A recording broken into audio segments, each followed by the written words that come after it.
Enough people fail to speak, and pretty soon you have institutionalized silence and criminalized dissent. And there is a time to, as you said, there's a time for everything. There's a season for everything, right? A time to speak and a time to be silent. And that is a personal situation with us and our God. Okay, friends, we're going to talk about a little bit, not so much about this video because we already addressed this video. We are going to speak about the underlying cause over this controversy that involves the Michigan Conference, Conrad Vine, and also Ron Kelly. And I think reading my comments and my emails, and I'm like, I think so many of us are misled by what has been said, at least in the way that it is being viewed. And I think I know the reason why this is happening. And this video is for the purpose to realign the thinking on what the whole thing is about. It's not even, actually, the Village SDA Church and the Michigan Conference is much bigger than those entities, okay? Which we respect both entities, but we're not here to speak against them. It's bigger than Conrad Vine. It's bigger than Ron Kelly. The reason why we've been talking about this is because I see the bigger picture, and the bigger picture is what I think we are being led away from. And what I mean by that is, to better understand this, let me speak about what is known as logical fallacies, right? Fallacies are common errors in reasoning that will undermine the logic of your argument. Fallacies can either can be either legitimate argument or irrelevant points.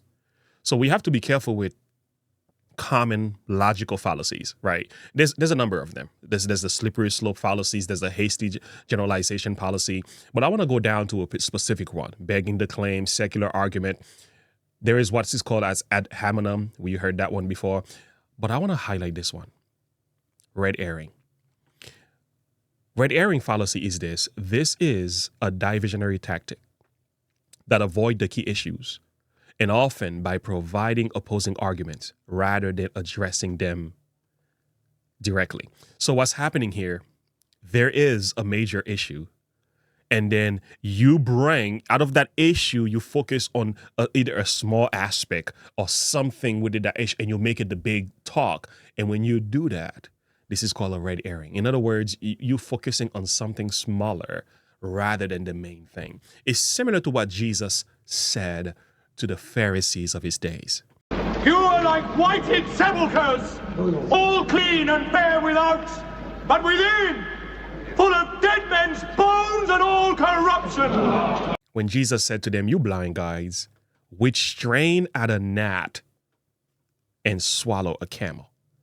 So you focus on the small things, but the big things you neglect. Right. So we can go and explain what I mean by that. And I think we're going to take a listen today to a video by Liberty and Health Alliance where they spoke in a recent religious liberty meetings where they spoke about their position and everything like that. We're going to listen to part of their reasons. And I'm also going to make a reference to a video that I will also really listen. If you guys haven't subscribed to this man's YouTube channel, you need to do that. I've been listening to this man's stuff. I'm like, man, oh man, where have you been? This guy is good, man. Okay, this is Rob Berhoff. Rob is, Lord have mercy. So we're going to take a segment from Bob's video today, and I'm going to link his channel in the description below. And also, I'm going to add it next to my title. Make sure you go and listen to this man. I am telling you, I don't make reference to people that I don't believe has some substance they're working with. This guy got substance. Okay, now having said all that, look at this YouTube channel. Look at this YouTube channel. I'm a YouTuber myself. I've been on YouTube for well over 10 years now. I can tell you something. This YouTube channel is called For the Record. This YouTube channel has one video, is the Michigan Conference in Apostasy. This YouTube channel, are you ready for this? This YouTube channel was born, look at this. It was born on December 20th, 2024. One video, 286 subscribers. One video of 18,000 views. And that video is of Mark Howard, which is speaking in favor of the Michigan Conference, and he's making an argument about ties and how he is using that argument to show that Dr. Vine is in the wrong and Ron Kelly's termination is proper in defense of the Michigan Conference. And I pause and I laugh a little bit. I said, look at that. I'm a YouTuber. You know what's going on here? Friends, this is a response from the very top. I don't know who it is. I'm not going to sit here and mention name we are not told. For you to open a YouTube channel, listen carefully. I'm a YouTuber. I'm telling you, for you to open a YouTube channel in the heat of the discussion, post one video by one pastor who's never said anything about nothing when it comes to the situation, and drop that video and turn off the comments, somebody. Turn off the comments and then left and hasn't returned. This is a PR stunt response at its finest. This message here is what they want you to think. And I will say this right here is a threat. It's an attack. And I'm not attacking Mark. I think he's being used. I'm telling you, when I look at this and I carefully examine it from the perspective of a YouTuber, I said, this is deceitful. This is evil. This is not okay. What's happening here, this is darker than that. I don't think this is a good thing. Now, we will examine that. That's just my perspective. You don't have to agree with me. You know me, I have my ways. I have my thoughts. Okay, I like to think for myself. We're going to come back to this video. We plan on doing a whole full-blown reaction to this. So now, having said that, let's take a listen to Liberty and Health Alliance, their conviction and position about the jab. Because that's where the root of the matter is. And it's not about tithe and offering. It's not about focusing on the claim from Dr. Vine's message. That was something that was add on. But the main discussion is liberty of conscience. And if we go back to the root of the discussion, we will avoid a lot of the confusion that's happening and focus on what matters at the end, which is the liberty of conscience of Seventh-day Adventists, going back to protecting the value of that. That's been the claim. That's been the call. That's what this discussion is all about. It is not about money. Okay? So anyway, take a listen to Liberty and Health Alliance here very quickly. But what is the crux of the issue? Is it just the idea of being forced to take it? Is it a liberty of conscience issue? Or is there something inherently wrong with the vaccine itself? So I'll speak as an organization, as the president of Liberty and Health Alliance, and then I don't know if you want me to just to briefly say what actually happened to me personally. But as an organization, we took the perspective that each individual has the right to decide for themselves. Now, I may say to you as a physician, from now on, all of you have to eat 20 oranges a day. Ooh. And maybe that's too low of a number. I don't know, 100 oranges a day. And if you don't, then we're going to have to, I don't know, make it so that it's more difficult for you in society or whatever the case may be. For whatever reason, you decide. Now, this is obviously a most ridiculous situation. And let's just say that in this situation, you decide for whatever reason that you're convicted not to eat 100 oranges a day. Well, that's your right. That is your right. Now, that was our perspective, okay? As an organization, we believed every person being made in the image of God has the right to put into their body what they believe God would have them do, because this is the temple of God. And that was the perspective we took. And all along we had that perspective. Now, what I decided individually, that's a whole nother question. Can I add to that? It's not even just like our unique perspective that our body is the temple of God. I mean, that's biblical. That it says temple, that's worship language. So the choices you make about your health are how you choose to honor God who made you. And it says offer your bodies as a living sacrifice in your spiritual act of worship. So it was really surprising to not see a consensus among Adventists, that those of us who understand that health choices are spiritual choices, that this is a matter that cannot be mandated and legislated in that way. So it's biblically very, very sound to say that these choices that are made are a part of the first table of the Decalogue about have no other gods before me, a worship matter, and that has to be allowed freedom of choice. Amen. You've seen that and you heard that. So I want to make reference to Bob's video. And again, I can say so much. You heard directly from them.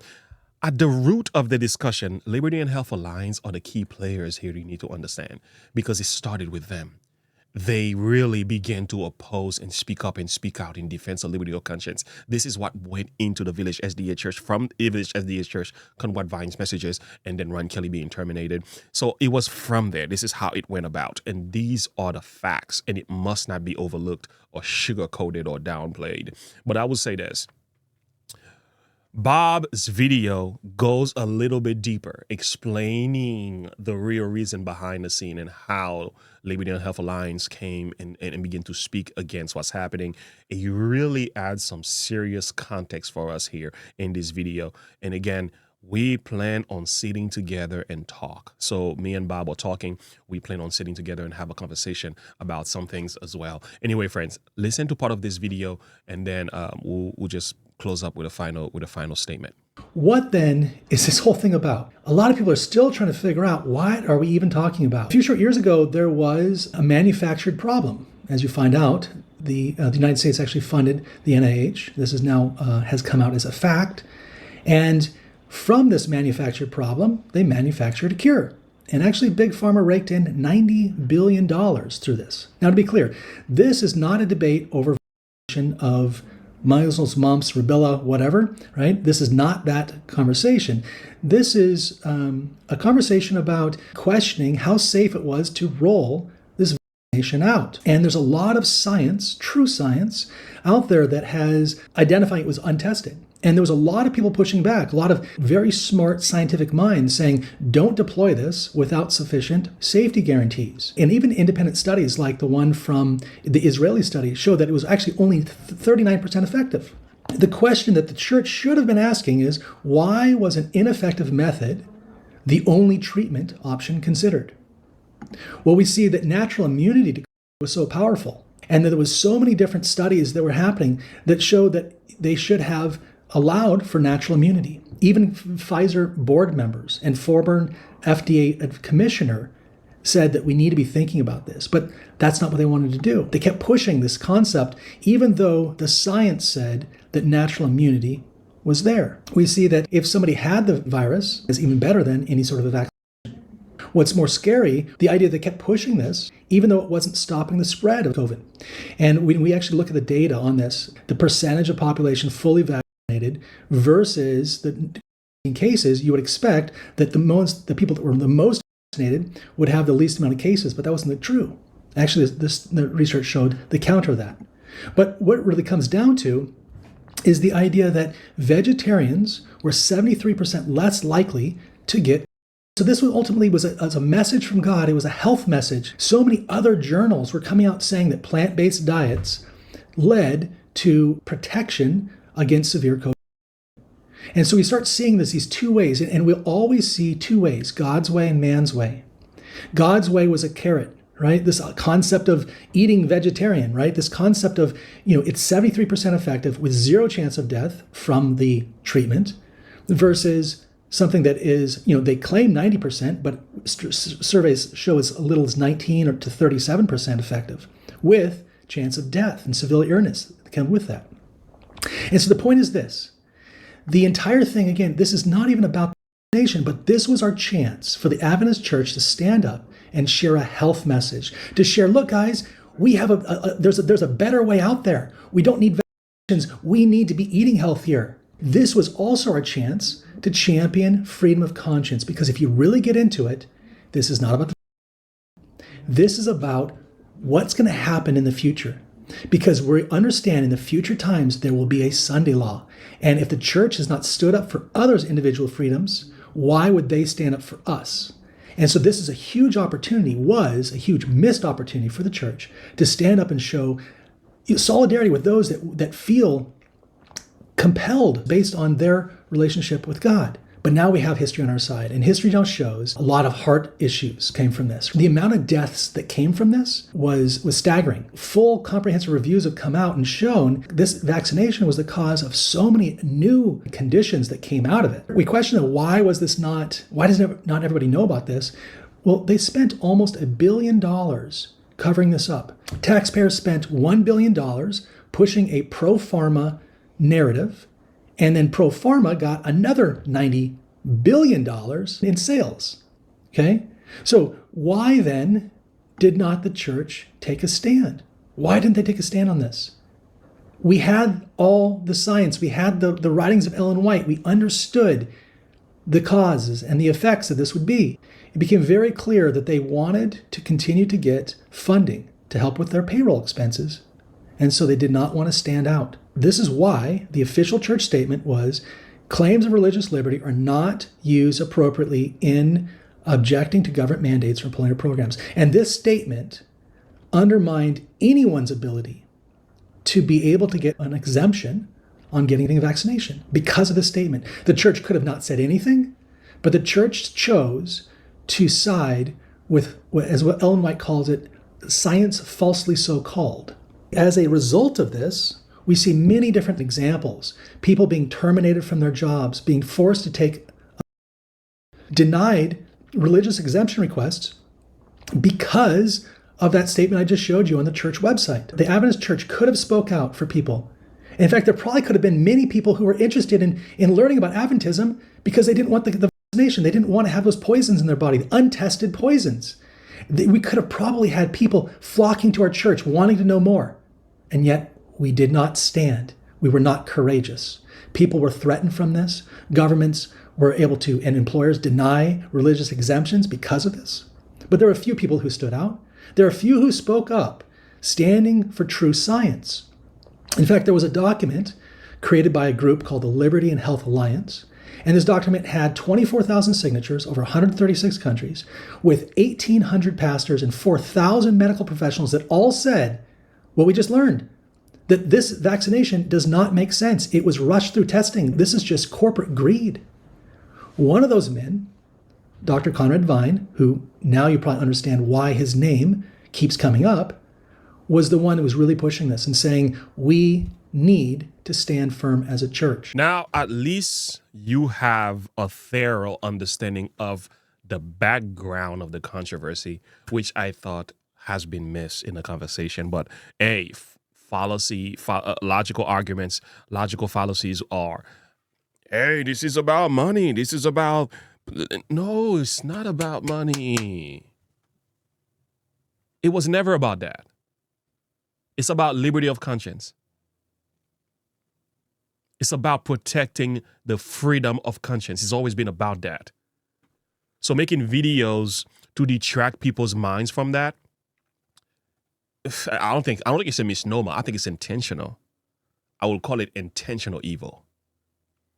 However, I have to say concerning this recent situation that it is crystal clear to me from my firsthand experience that none of those issues were what prompted the decisions and the actions of the Michigan Conference. As I said, they took a neutral position during the entire pandemic. Why after the pandemic would all of a sudden they want to take a hard stance? That's not what happened. The issues or the concerns, as I see them, were more along the lines of professional and doctrinal. I could say a lot more, but this is where I stand when it comes to that, friends. But I'll tell you what, the protest continues. We must protest and fight. And again, I am not a rebellious reformer like some people might think. I am a principled reformer.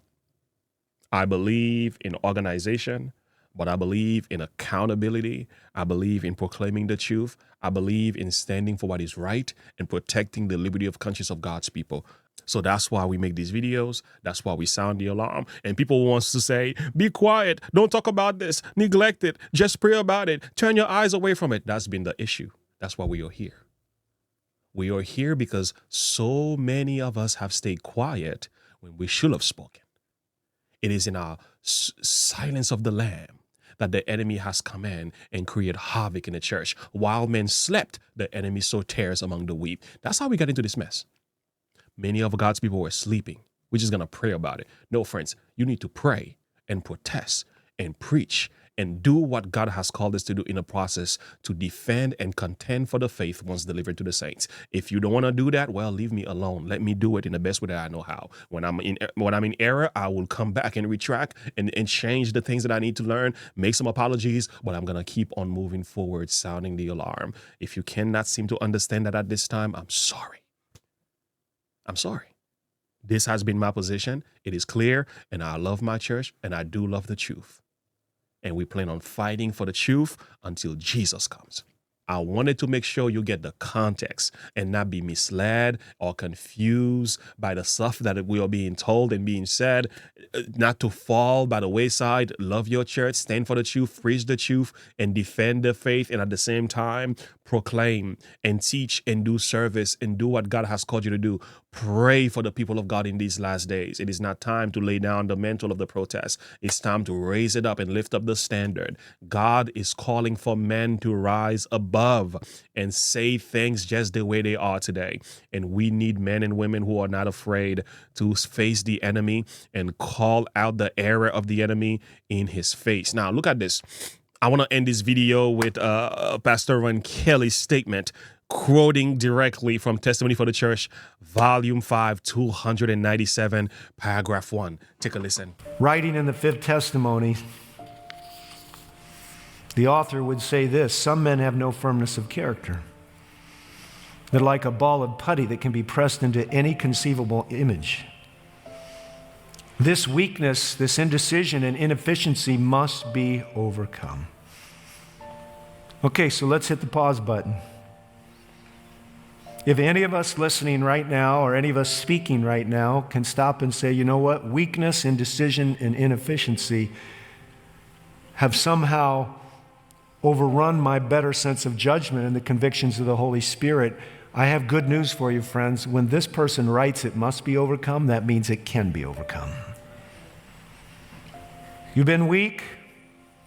You've always told that child the things that child wanted to hear. Enough people fail to speak, and pretty soon you have institutionalized silence and criminalized dissent. Now, I would never, in the name of page 57 of education, seek to somehow sanctify rebellion. So I cannot speak to a people but think that I'm speaking to men and women who desire to have purity of heart and true humility of person. But my larger concern today is when individuals, be they young or old, fail to live out the convictions and fail to recognize the power of the Holy Spirit saying, everybody's going that way, but you should go this way. Everybody's saying this, but you should say that. Everybody's saying nothing, but you should say some. Education. And the last sentence, men must have moral backbone and integrity. That's a big word, which cannot be flattered, bribed, or terrified.